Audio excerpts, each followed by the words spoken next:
Hello, and welcome to the Grand Cinema Hotel, a podcast hosted by two friends who love cinema. I'm Gus, and I'm joined by my co-host Alvaro.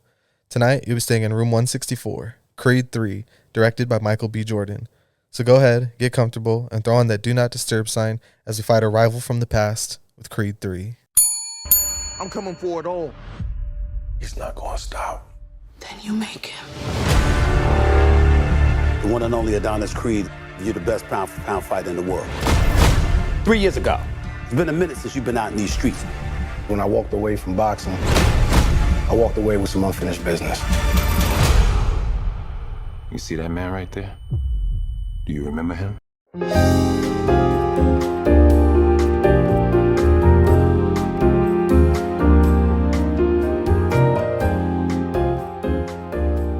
What's going on, all my boxing fans? And thank you for checking back into the Grand Cinema Hotel. As always, I'm joined by Alvaro, What's up, guys? and we're here to talk about a really fun film today. But before we do that, make sure you like, comment, subscribe on whatever podcast platform you're listening to, YouTube, whatever. You know we got to do that already. But we're here to talk about a film that's from one of our favorite franchises that we haven't really mentioned on the podcast before. Alvaro, you're new to the Creed franchise, but Yeah, you're a believer now, right? heavy believer. Yeah. What was the reason you hadn't seen these movies? I think I had. I do have a. It's funny because this is a universe that ties into other universe in an era where there wasn't really much of them. So I have grown up on the Rocky movies. I've seen all of them, and I kind of thought when the Creed movies came out that it was already kind of beating a dead horse because I thought that the fifth and sixth, sorry, Rocky There's a gang movies of them. were really they were not necessary at all. So I thought at first that the Creed universe was an extension of that, trying to take money out of something that has long been dead. But then I found myself hearing a lot of good things about the original Creed, and also you had told me you liked it. And I think after seeing the trailer for this third one, I was really excited for it. I think this is another obviously topic we'll touch about more on the pod, but sports movies, which I really enjoy, and boxing is one of those sports that I think has a really good cinematic story. Obviously, I really, really enjoy Raging Bull, so I think I was just down and itching for a sports boxing movie, and to find out that these were actually really good. Was just it's very fulfilling, and I felt like I was missing out, and I'm just glad I got to them. Yeah, the Rocky franchise is just one of those that's really stood the test of time. I think it works for everybody, whether you were there when it first came out and saw them in progression, or whether you saw them as a kid from someone in your family. I feel like everybody kind of has their Rocky moment where they either see, they probably see one out of order, right? And then someone's like, oh yeah, there's a bunch of these, and then you go and check them out. Because I remember that's how it happened for me. I think the first one I saw was the fifth one, which is the one where I believe he fights Tommy Gunn. It's the one where it's like, I didn't hear no bell ring. The one where he's fighting in the alley, right? Yeah. So then I was like, oh, there's a bunch of these, and this is not even the good one. So I remember I went back and I watched those with my dad. And when Creed came out, it kind of felt similar to The Force Awakens. You know what I mean? Where I'm like, oh, they're really trying to redo this, and it's almost the exact same thing as the original. Just Exactly. with the added IP and meta-ness of it all. Exactly. But I do think it sticks to landing, and it's a very successful attempt. I think we'll get more obviously into as well is the fact that the director that is tied to original one, which is Ryan Coogler.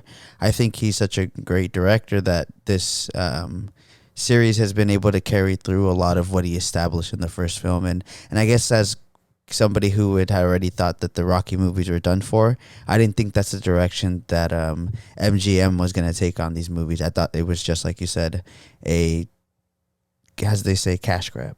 I mean, I get what you're saying, but I do think that all parties involved in the first Creed film is what made it so special. Yeah. The love for the franchise from Ryan Coogler and just his directing touch. Michael B. Jordan is extremely charismatic, although I do find the character of Adonis Creed to be a little cringe, but we'll get into that when we start discussing the franchise. I could feel his love for the franchise as well, and he really did kind of have that more Rocky character arc to him than he did the Apollo thing. So I like that it was it. This is another point we're gonna get to. It kind of reminded me of like Naruto and Boruto, how like Boruto likes Sasuke more than he likes Naruto. Yeah. You know, that's kind of what's going on here. And the reason I say that is because this is one of the most anime ass movies I've ever seen, which Yeah. I fucking loved it. I'm an anime fan. So to see something like this gives me hope that maybe if you don't try something too ridiculous, that we could probably have a good live action anime adaptation. I think something that really stands out to me about the first Creed that I think works why that movie before this one, well, let me just skip from that actually, but is that the Rocky series, especially the first four, are really established on like I think especially the first one builds the hype up of the working class, right? And kind of getting the underdog. And I think that's a very American value. I think that's something, especially when the movies were made, that is a value that we carry as Americans with, like, because most of us are the working class. They're the most American movies to ever exist. So I think that, yeah, because it's like you succeed because you're not supposed to, right? And I think that's always something that every person wants to see. And what just happens to know, or Michael B. Jordan as being part of this, and Ryan Coogler setting it up so perfectly. The first Creed adds to that, but from a black dynamic, and that's why we get the Philly streets, you know, and a lot of kind of rising out of that grit and grind, as they say. Grustle and grind is what we say. But I think that's an effective way to really portray these characters, because that's how it resonates to characters. To the audience. And I think that this third one, the change of the environment that they're in and the setting, which I think is something again we'll get more into, just really again brought up that grustle and grind and really trying to fight for a place in the world. And I think that this third one is the most effective for me in terms of getting that idea across. That I think the original Rocky series was really what, like you said, the most American movies you could probably think of, besides the westerns that they would make before. Yeah, or like military movies or something like that. But no, he's the ultimate working class hero, Rocky Balboa, and his heir is Creed, right? It isn't his own son, which I always thought was kind of an interesting take on Rocky. Is that his son and him Not have interested. like a horrible relationship. Like I do like that Rocky's also a really bad dad, even though he tries to be a good one. I also think that in comparing the two characters, I think Adonis Creed is a lot more complex of a character. Yeah. Because once you even see Rocky in his old age, he's still the same as he was in the first movie. He's just very polite, very unbothered by everything. You know, he's just happy to be alive. He's like, hey, there's clouds in the sky and I had coffee. Today's a good day. You know what I mean? Yeah, like, he's exactly. just like the most basic, humble guy. And I think one of the reasons I don't like Adonis as much is because he just has that giant chip on his shoulder. He's very aggressive, right? Like, especially in the first movie, he's just ready to fight, you know, because he hasn't found his outlet with the professional boxing yet, right? But even into this third one, he still has that chip on his shoulder that I don't know if it's just a Michael B. Jordan thing or if it's just a character dynamic I don't care for too much. But I never really bought it that he's like as tough as he wants to seem. So the Adonis character for me is kind of I do like him, but he's kind of the weakest part of the movies to me. Like I always end up liking the guy he fights more. That's I think just as a question, do you think that this third movie made you feel like a little bit of the backstory that they give about him, a little bit more of understanding why he's like that? Or does it, you know what I mean? Like, did it make it a little bit more where you're like, I guess I kind of get it more a little bit? No, I would give it that. But I do think it might just be a Michael B. Jordan thing. Like, I think he's a fantastic actor. But even in Black Panther and in these Creed movies, I just kind of have a hard time believing him as a tough guy. It might come from knowing that he is so not seen as that in the real world. You know, it might be playing to the world of because in the real world we know he's very attractive, and it would seem like the lifestyle that he leads is very the opposite of what he's portraying in the movie. So maybe it's a little bit He's of a little that. too pretty to be. yeah, and like, 'cause Rocky Sylvester really Stallone is wasn't. just- Yeah, so I get. We're getting to it, you know. I'm like, I don't know this tough guy supermodel. Yeah. He's literally named after a Greek god. He looks like a Greek god, but then he's like, man, my struggle, which I do understand like his youth was tough, but then what gets me in the first Creed is like he's pulling up in the badass restored Mustang, right? And he lives in a mansion and he's talking about woe is me, my life is so hard, right? And he's just the opposite of Rocky in a lot of ways. But I do think that's what makes him a more complex character, because I think he's a little harder to root for, to be honest. Yeah. Like with Rocky, it's like, man, he has nothing to lose, you know? With Adonis, it's like he had a life set up for him already, but it wasn't his path. You know what I mean? Like he was miserable with his high paying job and living in his father's mansion. He had to go make a name for himself. I see what you're. Yeah. I mean, that's Adonis is a nepo baby, is what I'm getting at. Yeah. This is all true. Even with the tough upbringing that he had.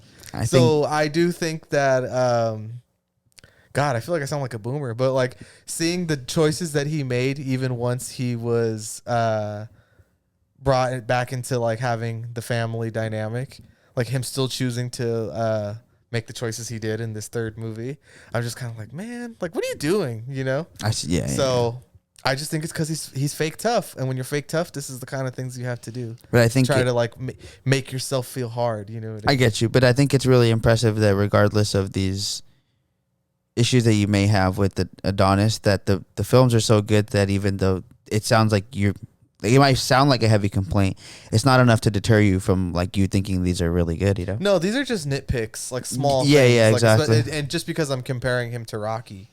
But yeah, I mean, I love Michael B. Jordan as an actor. So I do think that he still does a lot of interesting things with the character that I'm not that into, not the performance really. I just think that the whole Adonis tough guy thing, for some reason, I don't believe it. And maybe it's just because he gets the shit beat out of him so much in these fights. Yeah. Right? That I feel like it's like, okay, anime plot armor. He only wins because he has to for the movie to be good. But a lot of the times when I'm watching the fights in the films, I'm just like, he doesn't deserve to win this fight. He's just winning it because the power of plot armor. He has to.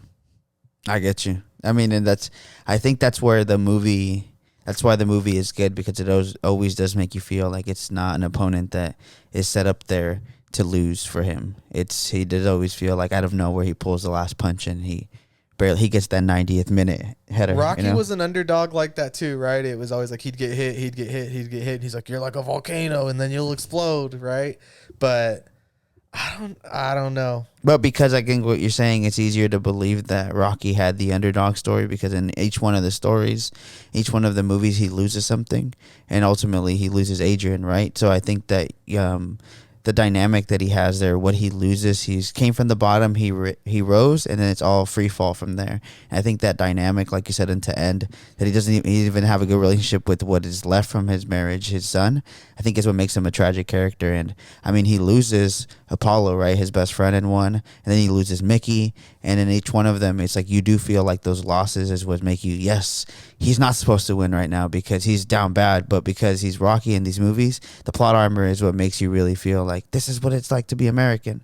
But in this instance of what you're saying, like his mom, Apollo Creed's wife, willingly took him out of this for him to not have a struggle, and he chooses to have a struggle because he feels like he has to redeem a family name, you know, and that's not as believable as Rocky's whole character dynamic. And I don't think it does seem more like a nitpick, like you said, because in other aspects of the film, and we'll get into it, especially with his wife being deaf, I think that's where the character becomes more complex than Rocky.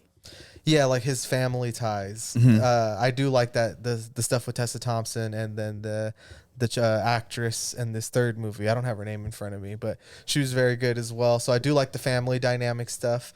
And I think that's why I like this third one so much, is because to see him with his family where he's not doing the tough guy stuff, I'm like, yeah, there he is. Yeah. Michael B. Jordan, the movie star. Look at the smile. Look how he interacts with his daughter, how cute it is. Look, he's such a loving husband, even though he's kind of cringe in some moments. I knew that would get you, huh? As a father, I knew that would get you. Yeah, exactly. But I love seeing that stuff. And then to see him try to also be fake tough at the same time, like when he, like the stuff in the trailer, he's like, get off my car, homie. I'm like, I don't believe Michael B. Jordan when he says that. Yeah. Especially to someone like Jonathan Majors, who I think is a good time to get to him specifically, because I think that he and the character of Victor Drago, they are much more Rocky Balboa-like characters to me than Adonis. So I ended up liking both of them more than Adonis. In the two movies. Yeah. Like in the first movie, I did think that Ricky Conlon, the Unlikable enough to not. unlikable enough to root for Adonis, right? Yeah. Especially because he wins. Spoiler alert. Yeah. But in the second and third movie, I was like, wow, Adonis's antagonists are much more interesting, compelling characters than he is.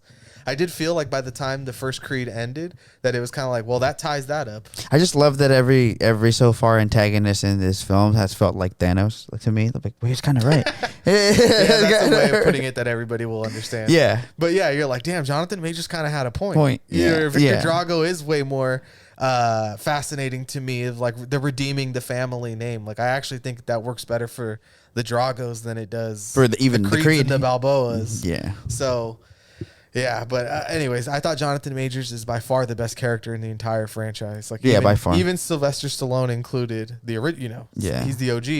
He's the whole reason that this even exists. But I think Jonathan Majors gives the best performance out of the three movies. He's just a power actor, honestly. And I mean, we're bringing it up now. It feels like every week. I don't know if it just has to do with he's been involved in a lot of movies we're watching recently, but what a force. And I think he's just really one of the actors right now that I'm really going to see anything for. And there's been a lot of comparisons, obviously, with De Niro and Pacino, and then Michael B. Jordan and him openly talking about they want to do a lot of films together, and I'm here for it. You know, I think I really enjoy seeing their chemistry together, and I this movie, I think I definitely, we're going to talk about it, but it's become my favorite of the franchise because I think it's them too. The dynamic that they have. Yeah, Jonathan Majors is just elevating things that have no right to be as good as they are. Exactly. Right. One thing I wanted to bring up was the comparison I've seen going around because this movie is very Kino. This is very pure cinema, right? Was the Top Gun experience, right? So we saw this in Dolby because this is your second time seeing it. Yeah. So I actually preferred Dolby because I thought that the sound design would be something that I really wanted to pay attention to with the power of each punch, and I thought that it definitely delivered. But you saw it in IMAX, so I wanted you to compare it to the Top Gun experience. Did you ever see Top Gun in IMAX? The first time as well. On the spot. So interestingly enough, AMC always does special showings a couple days before the usual release, and their special releases, they call them the IMAX Live Experience. That is how I ended up seeing Top Gun in the same sequence or in the same type of setting as I saw Creed 3. Yeah, sorry. And so to see both of them on IMAX for the first time, they were very similar. I think for me, the Top Gun Maverick has its things for a lot of the story setting, or I think it's similar to this movie where it's a redeemable factor for Tom Cruise and it kind of plays on its meta. But I think for the audience, that movie, for the most part, worked a little bit more than it worked for me. I mean, I think that movie is obviously, we talked about it, it's our top movies, very Kino, pushing the boundary, but I do think that the story is where it kind of like, I don't care as much. But this is my Top Gun. Like, this was the Creed 3, and I think it was as simple as the sports dynamic and also finally seeing a sports movie shot on IMAX, which I was lucky enough to hear some of the interviews before because it was a special event. They had the red carpet interviews. So Michael B. Jordan was just kind of talking about this being the first movie ever shot on IMAX, first sports movie ever shot on IMAX. In his directorial debut, he didn't really know that, but I think that that's why some of the shots here, very similar to Top Gun, I don't think I had ever seen them, and that's always something that I think for me feels very Babylonish. Like at the end, be like, this is pushing the boundaries. You know? Yeah. Your what was his name in the movie? Yeah, Diego Clava's character. I forgot, but you know when he's crying in the theater? That was me the first time seeing it, and I think I had told you about it. Even the audience there was acting like this was a live event and we were watching a real boxing match. So that is always very similar to Top Gun. People got up and clapped, when he landed the plane and stuff like that. That's always an interesting environment to watch it from. But I think that's what the movies are. We talk about that continuously on the show. I think Steven Spielberg's blockbusters used to have that hold on people. And to be able to go to some movies and see this, the people still are interested in universes that aren't just the Marvel, and that they're going out of their way to get better, because I think the fact that the third one is my favorite, and I felt like there was a drop off from the first one to the second one. Definitely. And then now it just boosted all the way back up, you know? And I think that's always interesting when someone like MGM or any of the big studios do that, because I think it really just shows why you're a big studio. Like, show me, you have the money, right? And yeah, exactly. And I think no money wasted on this movie. Pete Kino, like you said. They're like, yeah, this is why you make movies, man. Even when they are franchise, IP, whatever, you know, because Creed 3, you could make the argument that the Creed franchise is everything wrong with cinema. Exactly. Right? No original ideas, but it just has it. It's one of those franchises that understands what works, and I feel like it's constantly getting better. Because we kind of always talk about ratings at the end, but I know me and you have a similar rating to this. The only reason this movie doesn't hop onto the perfect 5 for me, I guess, is because of the tropes of a blockbuster that I knew where this was going. You know, I knew where this was going halfway through the film. And that's not like a deterrent, but it's also the fact that, to me, it's the fact that the story still works so well, even though I know where it's going. Well, yeah, that's like, not every movie has to be a groundbreaking original story. Exactly. But if you tell me a story that I'm familiar with, but you pass all the check marks, then I'm going to give it a 5. And the only reason I haven't done that yet is because it's time. Yeah. Time. Yeah. Which we'll get to in a little bit. But, I don't want to peak too early and be like, oh, Creed 3 is a 5. It's my favorite movie of the year when it's March. You know, there's so many movies to see. But I do expect this to be on some lists by the end of the year. Yeah, I do definitely. think that this is gonna hold on strong for a while for me. I definitely would like multiple viewings of this. But yeah, it is kind of a generic movie. It's a Hollywood has no original ideas movie, but it just fucking works for me because it's well executed and it knows exactly what it is and it executes it perfectly. I think, again, tying into Ryan Coogler and Michael B. Jordan are obviously a very tight team. And Ryan Coogler's brother helped write this story. So I do think that there is a lot of Ryan Coogler teaching, and in the event that I saw before Ryan Coogler went to the premiere, obviously he still has a lot of producer credits on this. I just think he really has passed a lot of his wisdom, and Michael B. Jordan has taken a lot from Ryan Coogler. And it's interesting to always see them be working even in the MCU together when they did Black Panther, and seeing how much they have become similar to each other. And I think, like you said, Michael B. Jordan, is kind of hard sometimes to see him in that struggling factor, because in all reality, I do see him very much thriving in real life and everything he approaches. It's like Will Smith in The Matrix. They're like, he can't be Neo because he's already perfect. Yeah. How can we believe that Will Smith doesn't know he's the one? And I kind of feel that way about Michael B. Jordan. Yeah. In a way that Sylvester Stallone was the perennial underdog. Like, just looking at it. Yeah, exactly. You don't even look like even as somebody an who should be actor. an Yeah, actor. exactly. You know? I agree. And when you see Adonis on these billboards for Ralph Lauren in the movie, you're like, that is makes perfect. yeah. Yes, that is I who see. you I are. do see him. I do see Michael B. Jordan in billboards because, like you said, he's AFC perfect. Bournemouth owner, Michael B. Jordan. Yeah, right? but that's a whole. That's so funny. I wanted to bring that up today. It was so, especially today. Yeah, man. If you L. take this L, Michael B. Jordan, Arsenal. What a good game. I've had a Michael B. centric day, honestly. Yeah, you want to get into the third one a little bit more? What we liked about it? We kind of covered our experience. There's been an IMAX and a Dolby experience. If I had to guess, I'd say you probably preferred the IMAX one, right? Yeah, I did. And I think the reason why I would say so is I don't think in all reality that the drop off in audio in IMAX is definitely like so much worse than the Dolby audio. But I think my favorite aspect about the Dolby audio is the rolling sound. And every time that I am in there, that's what I would trade in to add to the IMAX experience. So the only reason I think this movie is better in IMAX is the extra footage that is shown on the square screen. And I think it was very, it really put me in there, the IMAX one. Bigger, right? Yeah, but I would recommend if you have the chance to definitely make see the differences for yourself, because I think in a lot of movies, I would say even like the Batman, I didn't see a great difference.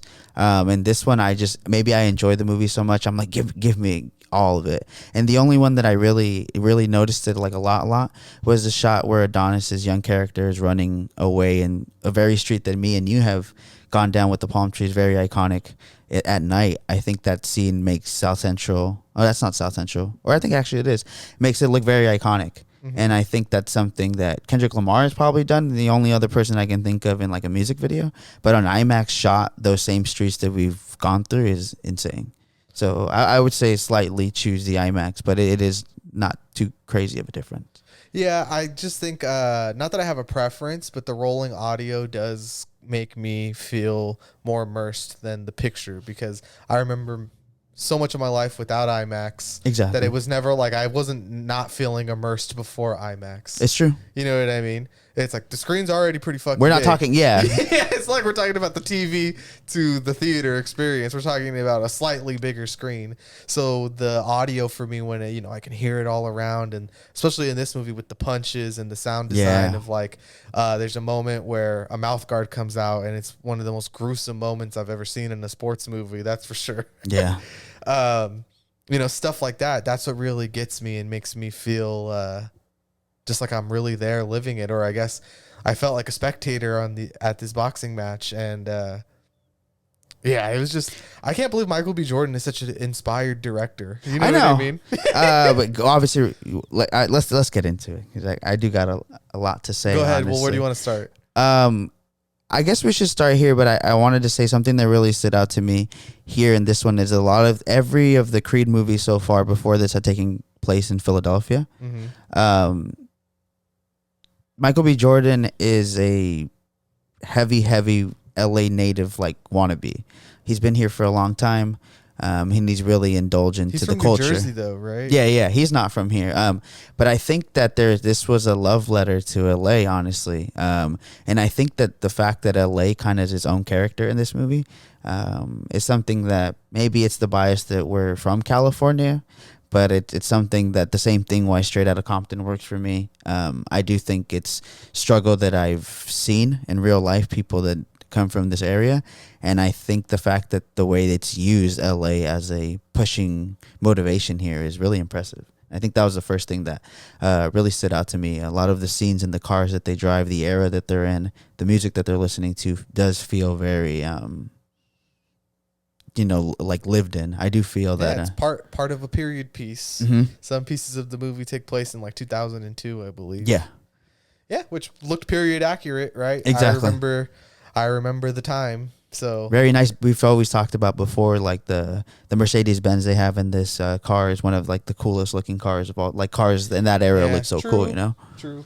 But some of my favorite parts of the movie are obviously Jonathan Majors' performance, right? Of Knocked course. it out of the park. Yeah. But just how inspired the boxing scenes were, that really took a step up from the first two Creed movies. Yes. I do think that while the first one had some pretty phenomenal shots, I guess now's a good time to bring this up. One of the most iconic moments in Creed is when he's like pounding his chest after he knocked down Ricky Conlon, right? Mm-hmm. And it finally happened today, where we saw the AMC Nicole Kidman intro, and she's talking about heartbreak feels good in a place like this, and it's showing Creed. Full circle. Right? And now we're finally here to see Creed 3. So that was what really got me, was like, look, Michael B. Jordan has one of the not Michael B. Jordan, sorry. Ryan Coogler shot one of the iconic moments of the 2010s, cinema. dude. It's pure cinema. Nicole Kidman said so. But I do think that the step up in this third one is ridiculous. Like how much better these boxing scenes have been shot. And equally impressive in this film, and why I think I love it so much, is the emotional gravitas, I would say. I think that it holds up between Tessa Thompson's character, Adonis, and then also the real, obviously, motivating factor. The main issue here is between Adonis and Damien. I think that the scenes where they're not boxing and they kind of hash out their differences are really well played out, and I think that's where Michael B. Jordan has taken a lot from Ryan Coogler, maybe in those movies like Fruitvale Station, where it is more actor driven. I think because Jonathan Majors and Michael B. Jordan are really good actors, those scenes where they're really hashing out their differences really made me feel like what makes this movie so hard, I think, for even the Adonis character, is how much you would want to see literally your brother succeed. and how much pain comes with being, taken advantage in that pursuit, but also at what cost are you giving up too much? And I think that even the child actors here who play them, the younger versions of themselves, really did well and making me feel like they were as close as people who weren't brothers should be. Yeah, that dynamic, I'm going to keep referring to it like just this anime ass movie. Yeah, right? yeah, yeah. Like this really is Naruto and Sasuke. Mhm. This really is Goku and Vegeta, right? Yeah. It's everything that you could. It's Obito and Kakashi. You know, That's what I like for mean? me, it's the It's Zelda. all of those things just rolled into one of like, wow, look, they were brothers, and then this moment, and now they're enemies. Like, it's so basic. It's so run of the mill, but it's just. I'm a sucker for it every time. This is why I like these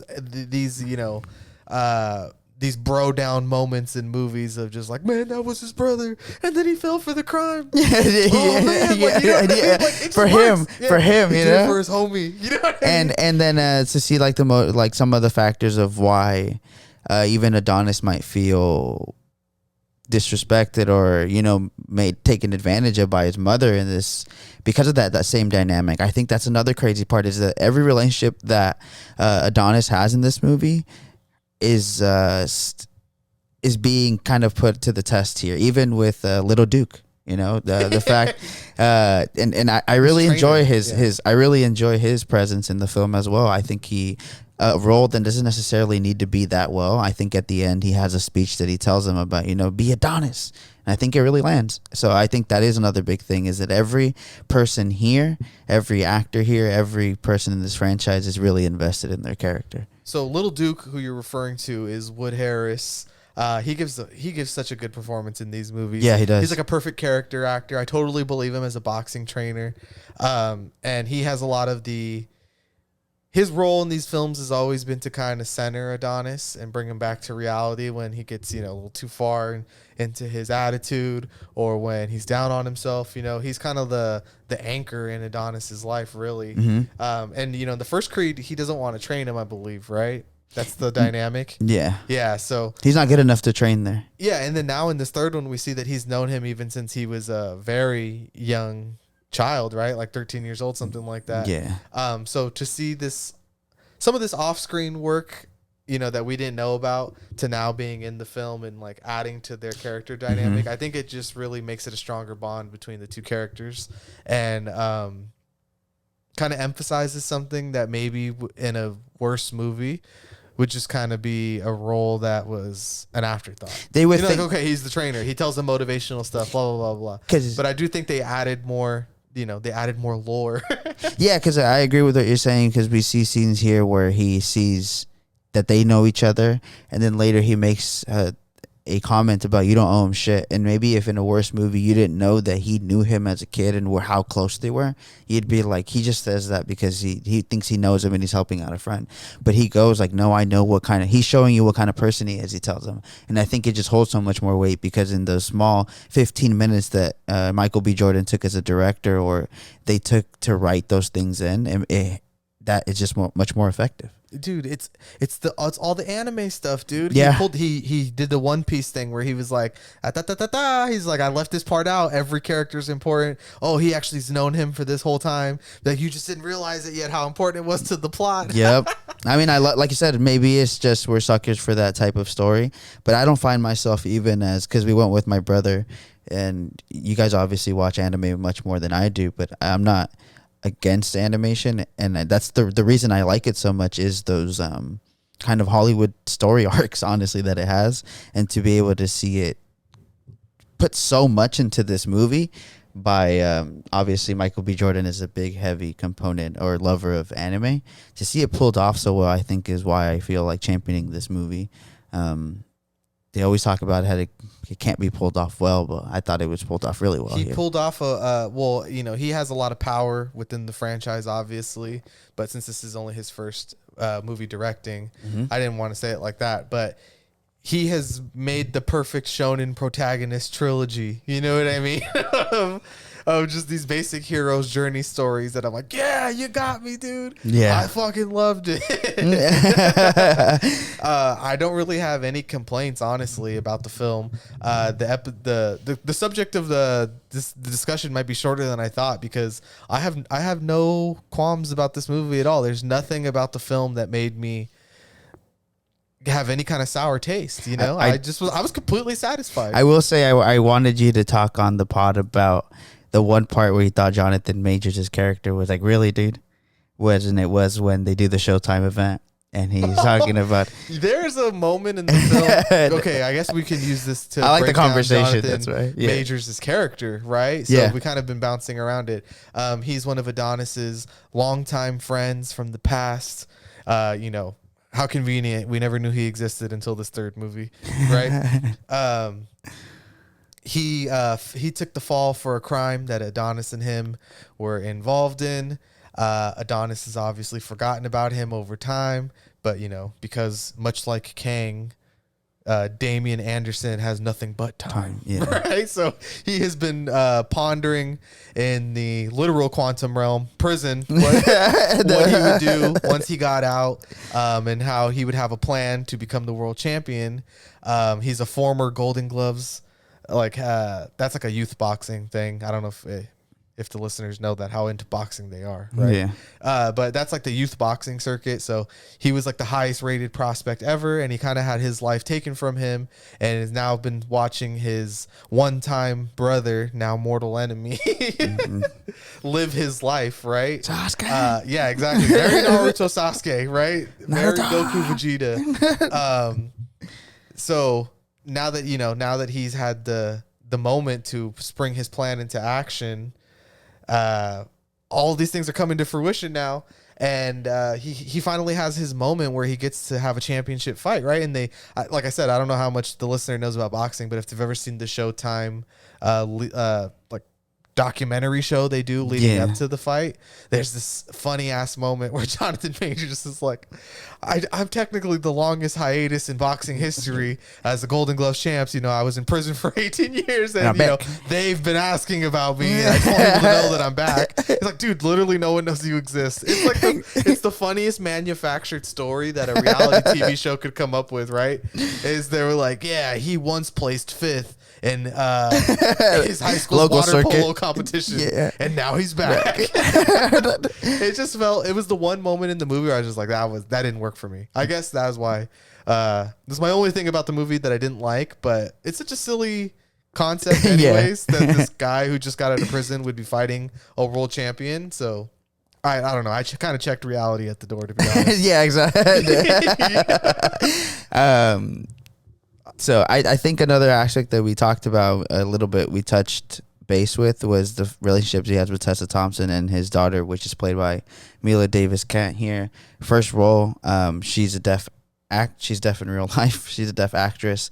I thought that dynamic was really something that helped elevate Adonis's character here. I think it really shows, like you said, the loving caringness he has, and the fact that even from the beginning, that's been a thing that Tessa Thompson's character is going to lose her hearing.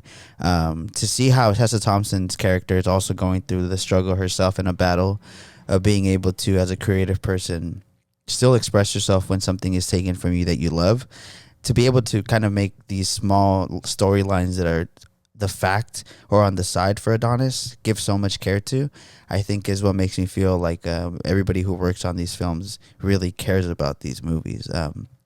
It's something that I think in all reality, I kind of feel like they're setting up for her maybe to be where Creed is going. The Boruto movies, yeah. Amara Creed franchise, right? $1 million baby. Yeah, now that you brought up Tessa Thompson again, I will say I like the way they connected her to Jonathan Majors' character as well, by making them kind of similar in the personal struggles that they're going through, and seeing the idea of seeing someone else live their dream for them, because the progression of Tessa Thompson's deafness in the films has gone from wearing the hearing aid in the first movie for loud background noises to she's now at the point where she's trying to preserve her hearing.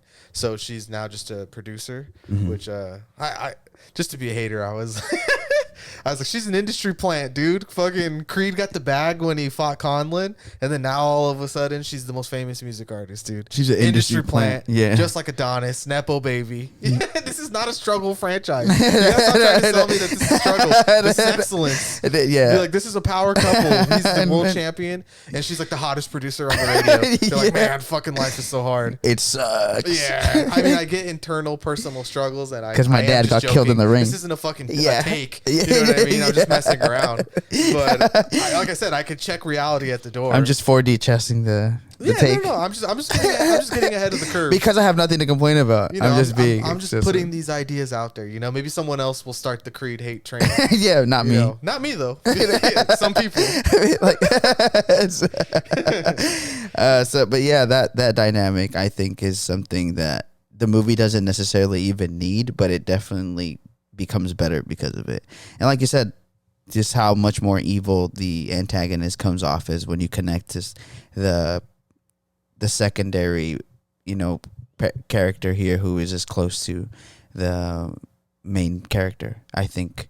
And then you have the whole mom dynamic, which the mom knows who Damien is and willingly kept information from Adonis. I thought they did a good job of combining the characters' stories to not make it useless. Nothing was being wasted here. Like the mom, with Felicia Rashad, even her small connection to Damien, like I don't think they share any screen time, but they at least make sure to tie that knot together of like, they're connected to the. I just thought it was well done for Michael B. Jordan because these are things that maybe someone else would miss in their first movie. I always liked that they used her because this is unfortunate, but I grew up with the Huxtables, right? And she's Mama Cosby. Yeah. So then to see her kind of get older, and I hadn't seen her in things, to see her in Creed again, kind of it really hits home when how older she looks, and because a lot of the times, even when I would watch those shows, she did come off as like this black excellence mom, and she still kind of delivers. She's really good at that, I still think, and the franchise obviously knows that. And I think, like you said, the fact that her storyline, you might have, she's just the wife of. Nope, it's all tied in really well. Yeah, I think they take the proper care with the franchise to make sure that it doesn't just feel like needless IP stuff. And the fact that you can remove Rocky from it in this movie, completely take him out, and still just bring him up once with the whole throwback to the Apollo Creed and Rocky fight is still the most seen fight ever. That's the only reference they make to him. Is I think I had somebody we mutually know asked me that if they needed to watch the other two movies to watch this one, and I don't think you do. Like if you could just walk in there and watch the third one, and I think you would understand the very premise of what Creed is about. And I think that's always really important. We talk about that movies being able to stand on their own. I wanted to bring up Sylvester Stallone because I was wondering why he wasn't in this movie. Mm-hmm. And apparently it's just due to creative direction, right, of the film. I do think for this last film, they definitely wanted to kind of drop the the rockiness out of it so that it could finally be Adonis's story. Yeah. But also, I guess there's a long time feud between one of the franchise producers, Irwin Winkler, and Sylvester Stallone. This must be going back all the way to the original Rocky movies. Oh, dang. So I think that, the big studio head probably got his way and it was like, he's out of the films. You know what I mean? That's the real boxing fight here. Yeah. the legal battle going on at fucking Warner Brothers or whoever this is. Yeah.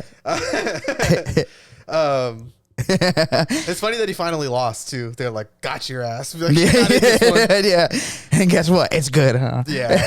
We didn't need you actually. Yeah.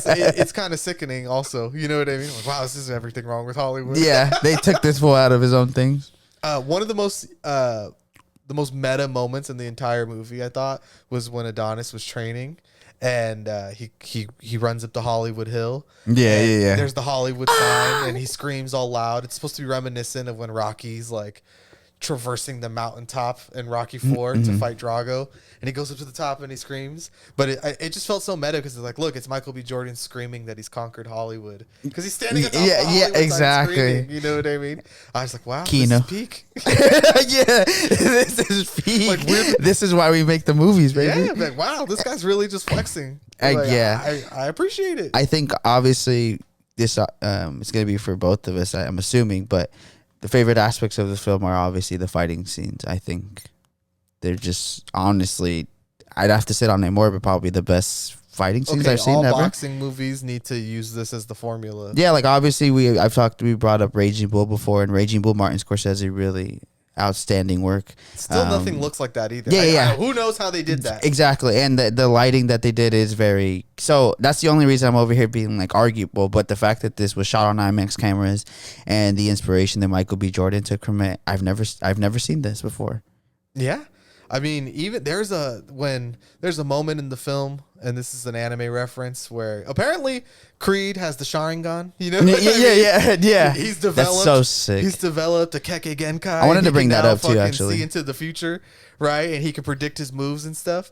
But there was a moment where he predicts a move against Jonathan Majors' character, and he gets an opening. I shit you not, I saw the anime like expression lines. Yeah. You know what I mean? I'm like, no, they did it. I'd be like, wow, Speed Racer walked so Creed 3 could run. I was like, did you hear that? Shh, Nani? Huh?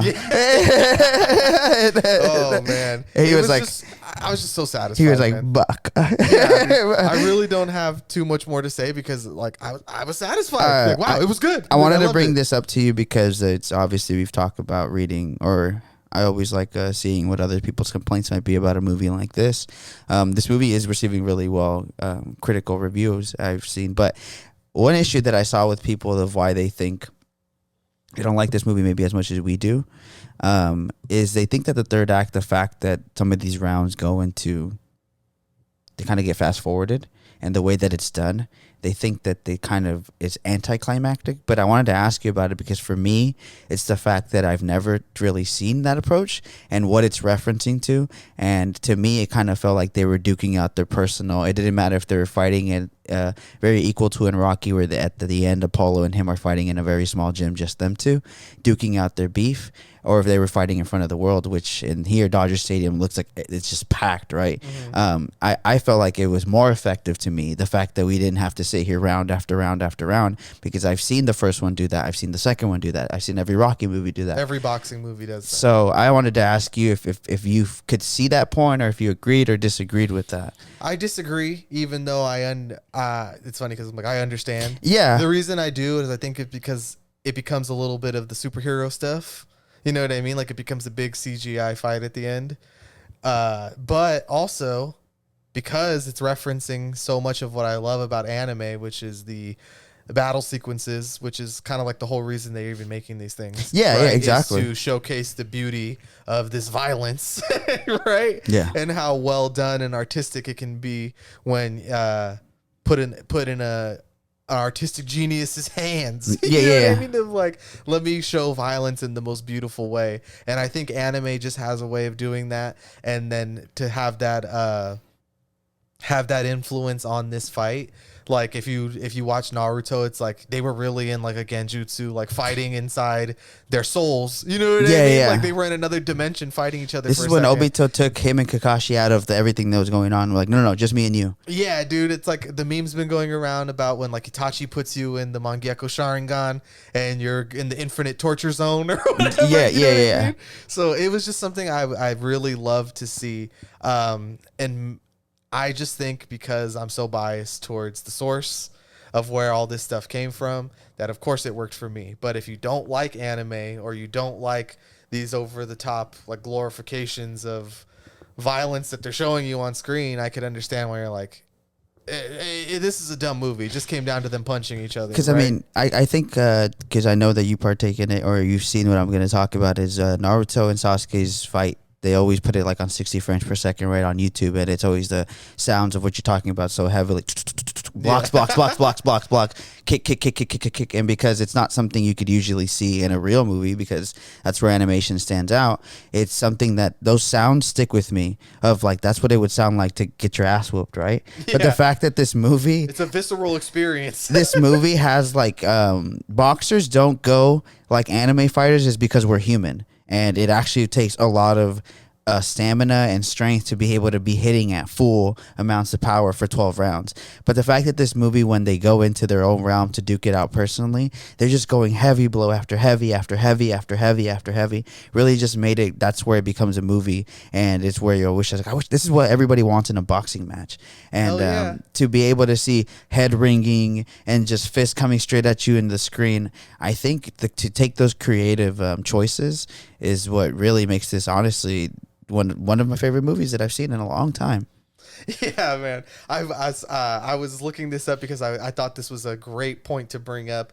It kind of sums up everything I feel about this movie, which is this tweet that really made me laugh the first time I seen it, and it's so relevant right now. And is feel nothing but pity for the people who think they're too smart for meathead shonen, because they will die without ever experiencing the clarity of realizing that unlocking a new form to beat the bad guy while hype music plays is in fact the apex of all media. Yeah. Right? And then there's a picture of Goku going Super Saiyan. Nice nuanced character writing, you fucking dipshit. Now check this out. Let me tell you how all of that is irrelevant. Yeah, like let me tell you how every piece of character writing doesn't fucking matter, when I would rather watch Goku go unlock the new form, new color hair. Yeah, bro. Like if they made more of this would probably be like the most amount of movies we would talk about on this show. Is like these meathead shonen movies. Yeah. So, yeah. I guess for the listeners' sake, they better hope they don't figure out the formula, because like that's what it'll this become. is what I like about movies. This You know podcast what I will mean? become the shonen. So yeah, Creed 3, mwah. Like so far, I guess my favorite movie of the year. Yeah. You know, it's early. I think something that I want to talk about too is some of the other visual stuff that's not the fighting that does really well. Kind of talked about the South Central scene, but I think it's even sometimes the intros to the characters when they're coming into the ring really makes you feel hyped. And I don't necessarily like, there's Damien's character is really into Nipsey Hussle, it seems, because they use 2 Nipsey Hussle songs here. But their intro, even for character we haven't brought up, Felix, I think it just super, like, it reminds you like WWE intros that I really like, you know, like the villain like you and all the people just being really hyped. Yeah, I love the theatrics of the movie, you know, like they really put on the live event feeling. You know, you really get that, which, like, I don't know if you've ever been to WWE, but I've been once, and it was, you know, it's electric when you see them come out with the fireworks and the pyrotechnics and the lights going and the music. It's really a fun experience, you know, like combat sports. You got some of those artistic, obviously, we always talk about, ooh, he used gels, right? But he used gels in this huge IMAX movie, you know? There's just scenes sometimes where they're walking in the red light. Like, and it's just, that's what I'm here for. Those are effective things that, when put in an even bigger budget, they work even better. All right, let's rate these movies and let's get the heck out of here. All right. So let's start with our rankings. Let's start from the bottom. What's your least favorite Creed movie? The second one, Creed 2. Do you want to give a quick reason why? I think there is so much being, like, no offense to I don't have the name of the director of the second one to the top. Jr. I think that he obviously did take a lot, obviously, too, from Ryan Coogler and wanted to add to the story, but I think that there isn't much of what is as effective for me in the first one, which is that struggle we talked about, being the working class and rising. I think the second one is the only one that makes me feel like the antagonist is a representation of that, and I think it's too tied into the Rocky sphere. Yeah, I thought it was a little too Cobra Kai for my liking, you know, like I wasn't surprised they didn't just fall in and have a sparring session between Drago and Rocky. Yeah, exactly. You know, like it was so obviously that they wanted to do that. Bringing back the characters, even the women. Bringing it back, you know, it's Creed 2 to me is like what's wrong with Hollywood. That's what I thought all of them would be, you know, before I watched any of them. Yeah, no, and I had avoided Creed for a very long time. I mean, I only saw it yesterday in preparation for this movie. It's almost like The Matrix for me. I was like, the first Creed is enough.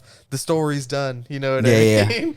But Creed 2 is my least favorite one. I think it's because Adonis, to me, is the antagonist of the movie, right? I do like Victor Drago a lot more, and I also felt like the way that the way that the fight was done, that Drago won. It was just anime plot armor. Creed had to win because it's a Creed movie. But I really did feel like, dude, he definitely was getting his ass kicked. I do think the visuals and the shooting, in the second one as well are subpar from the first one, and I think it does take a step below. And again, this is no bad mark on the director of the second one, because I do like the movie and it's just being carried through what I like from Creed. But I do think it's if I had seen them as they came out, I would be worried when they announced Creed 3. I'd be like, why? Well, because you know why. Yeah, they're gonna make 3. But Creed 2, filler, honestly. So that takes us to the second one, which I'm gonna guess is the original Creed. Mm-hmm. Yeah, I feel the same way. Great movie. Sets up a lot of what we love about this third one so much, but also a little Star Wars The Force Awakens. Yes. You know what I mean? Where it's like, this is basically just Rocky all over again, but I like Rocky so much that I don't care if you just reboot, legacy, sequel it, and that just brings us to the third one, which is obviously our favorite one. Yeah. Creed 3, phenomenal. What a way to end the franchise if that is what they're going to do. I would be here for more of it, but also why not just go out on top? I think this is going to be peak. Even if they make more, I think that the fourth one, if they made a fourth one, it would go back down to like the level of the second one. It would take a lot of effort for them to make it as good as even the first one. Yeah. I think this is peak. And like I said, Jonathan Majors gives the best performance out of any of the Rocky or Creed movies. I really loved him in this film, and I think that he's just, really on fire. I actually wanted to bring up with him is the fact that he's such a good actor that he's convincingly from the West Coast in this movie. He comes off to me just like, oh no, he's from LA for sure. He has all the mannerisms. Sincere too. He's such a serious actor. Mm-hmm. There was nothing funny about this movie. There was nothing, no IP cash grab. I believe that he got that jacked because he was like, the characters demands it of me. He would have been in prison just pushing it, trying to stay in shape. Which is it just really shows you how dedicated and motivated and why we might be in agreement here that he is the best antagonist in the whole series, because he is believably here. Even more than some of the animes that we watch, where I want him to succeed. Jonathan Majors as a person just kind of reminds me of Dr. Manhattan. Yeah. You know what I mean? Where I'm just he's just on another level, where I see him and I'm just yeah, that's an actor, an actor. You know what I mean? And he's probably so smart. And I don't know if you saw his own review of Quantumania. No, I didn't see that. But he gave the most just shocking bodying that the movie has received so far. He was sometimes you're in a movie and it's not so good, but you're good in it. And he was another times the movie is good. He's I'm not sure which one of these for this one. Yeah, you know what I mean? Basically, he was I was good in it. What the fuck? Yeah. He's I took it serious. I don't know about the rest of these guys. Even now, when he is joining this film, he talked about how with Michael B. Jordan, he's he showed me some of his anime cartoons, and I was yes, I understand the internal struggle between Naruto and Sasuke. Yeah. You know what I mean? He's I see why you love this. Compelling drama. Yes. I will do this film. I did think that. Oh well, I guess to top off, yes, this is our favorite one. This is peak. You had kind of talked about how there was plans to bring in Clubber Lang's son for this one. Oh, Deontay Wilder was almost the son of Clubber Lang. That was going to be the story. That was one of the original concepts for Creed 3 when Sylvester Stallone was still attached to the franchise. Which I honestly don't like. I'm not opposed to, but I don't think it would have been as good as this. Yeah, we needed this. And I do think that much like, I guess, the Spider-Man movies, how the first two films kind of felt like they were just Iron Man villains who were oh, he's dead? Well, I guess we'll fuck you up instead. Yeah. That's kind of how the first two Creeds felt. So I was so glad that they introduced a fresh character into an unoriginal franchise. Drago was my kid's going to beat your ass now. That kind of wraps it up for me. I would say there's no really reason to do a quick hits this week because we watched the Creed movies in preparation. Exactly. And yeah, I mean, anything else, I guess we could just bring it up at a later date if we really feel like it. But this is a very satisfying experience, and I would definitely recommend going to see this movie in the theater. Yeah. Don't catch this at home. Make the trip. Get your popcorn, get your soda pop, and enjoy some pure cinema. I just this is kind of leading more into where we talked about last year, where the big budget blockbusters really made their presence felt again. Hoping that continues with something like Dune, right? But this right here is this is why we're here. This is the movies that me and you will be talking about hopefully 20 years from now. Remember the movies Creed that we 3? yeah, like the same way we talk about Jurassic Park and stuff like that. And I wasn't part of the first two Creed. I mean, I feel like maybe the first Creed had this much hype, but this to me just feels kind of its own, very like I said, I think it stands alone for me, and I like that it's the third installment. It's gonna be great to see how this film does. Is this gonna be one of those saved cinema moments? Yeah. Which I would like. I but I hope hope so. this movie doesn't flop. I really want this to do well, so Michael B. Jordan can actually make the Naruto movie. Because I will say, just something we always talk about that we kind of didn't discuss is kind of how it was pretty good showing, I think, for early showing on a Saturday. Yeah, people were there. People like Rocky. People like boxing movies. You know, you're giving the people what they want.